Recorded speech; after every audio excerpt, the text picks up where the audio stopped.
In a time before locked doors, video doorbells, and endless notifications, neighbors were not strangers, they were extended family. In the 1950s, American neighborhoods functioned as living, breathing communities where people depended on one another not just for convenience, but for survival, identity, and emotional security. This deep sense of neighborly love did not appear by accident. It was shaped by shared hardship, cultural values, social structures, and a collective memory of sacrifice that defined the generation. The decade began in the shadow of World War II. Millions of American men and women had just returned home after years of war, loss, and uncertainty. Entire communities had rationed food, shared resources, and supported one another through letters, prayer, and mutual aid. When peace finally arrived, people carried those habits home with them. They had learned, often painfully, that life could change overnight and that community was a lifeline.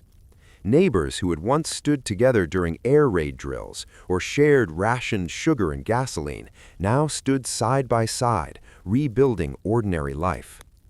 Suburban neighborhoods expanded rapidly during the 1950s, especially with developments like Levittown.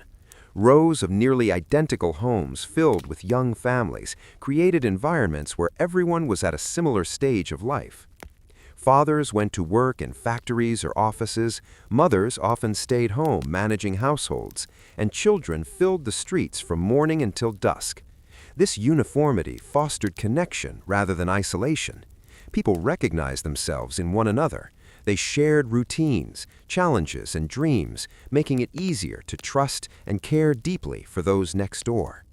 Trust was a defining feature of the era. Doors were often left unlocked. Children wandered freely between homes, knowing that any adult on the block would look out for them. A scraped knee or missed lunch was no crisis. Someone's mother would step in without hesitation. This collective responsibility created emotional bonds stronger than mere friendliness. Neighbors were not just people who lived nearby, they were guardians, mentors, and companions. Daily life encouraged constant interaction.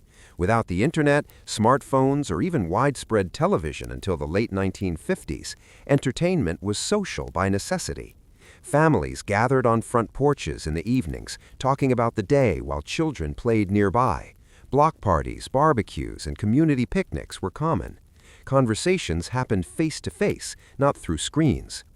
When someone moved in, neighbors welcomed them with casseroles and invitations, setting the tone for inclusion from the start. Economic structure also played a major role.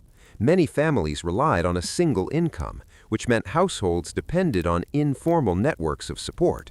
Neighbors shared tools, babysitting duties, and advice. If a father lost his job or fell ill, others stepped in quietly to help, dropping off groceries, fixing a car, or offering temporary work. Pride existed, but so did compassion. Asking for help was not seen as weakness, it was part of belonging.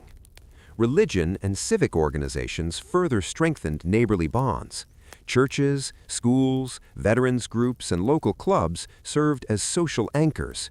Weekly services, PTA meetings, and community events brought people together regularly, reinforcing shared values and mutual responsibility.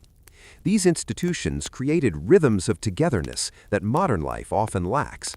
Seeing the same faces week after week built familiarity, and familiarity built affection. The pace of life itself encouraged connection. Workdays were long, but evenings were slower. There were fewer distractions competing for attention. Without constant noise and digital interruption, people had the emotional space to notice one another. A neighbor's sadness, joy, or struggle did not go unseen. Listening was a daily practice, not a scheduled task. Cultural expectations also mattered. The idea of being a good neighbor carried moral weight. Children were taught to respect elders, help those in need, and take responsibility for their behavior beyond their own homes. Adults understood that their actions reflected on the entire community. This shared accountability fostered kindness and cooperation. Gossip existed, but so did genuine care. Perhaps most importantly, the memory of hardship remained fresh. The Great Depression was not a distant story, it was a lived experience. Many adults remembered hunger, unemployment, and loss. Those memories created empathy. People knew how fragile stability could be, and they valued the security that community provided. Loving one's neighbor was not idealism, it was practical wisdom born of experience. By the end of the 1950s, changes were already underway. Television became widespread, cities expanded, and lifestyles began to shift. Yet for a time, American neighborhoods represented something rare, a balance of independence and interdependence. People had privacy, but they were never alone. They worked hard, but they laughed together.